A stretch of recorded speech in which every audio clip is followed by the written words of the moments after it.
If you're willing for God to tap you on the shoulder and say you need to work on city council, you need to be involved with some of this, you don't have to run for office. You can just help stand by a believer who is running for office. It's not all about us all the time. It's about the person who God's sending, and we got to help them. Aaron and Hur held up Moses' arms. If you're willing to be used by God in the governmental assignment that you've never experienced before, just stand up and join this group right here. Annabelle, come on up real quick. I want you to pray. You've got this anointing for this. Pray the gusto anointing on them.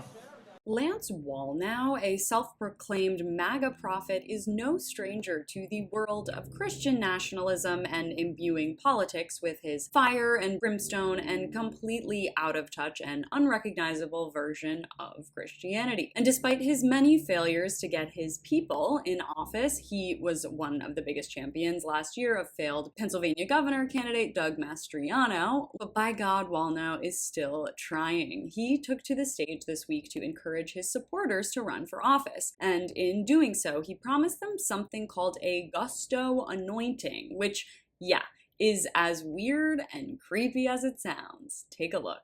First of all, everyone say, I will travail.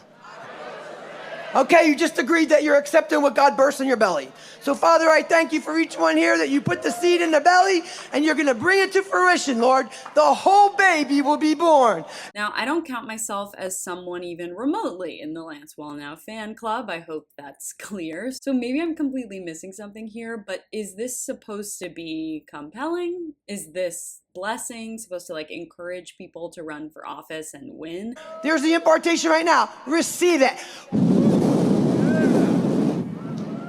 This, to me, is just straight up weird and creepy, and usually I don't like to disrespect people's religious practices if they're harmless, but I'm sorry, this has gone too far. I really did try to figure out what this weird ritual is and where it comes from, and while, unsurprisingly, I could find absolutely nothing to give it any doctrinal or theocratic legitimacy, I did find that Lance Wallnau is just a fan of anointing things in general. Back in 2017, Wallnau went live on Facebook to respond to one of his followers' requests, quote, for deliverance of her gay son, and he responded by telling her a heartwarming story of a bar owner who was a gay man who was visited by reformed hookers who had baked a cake for the bar owner. And I may be losing you, but stick around, this story is worth it, I promise. Wallnau then described how these women prayed over the cake, enabling it to become a, quote, anointed cake.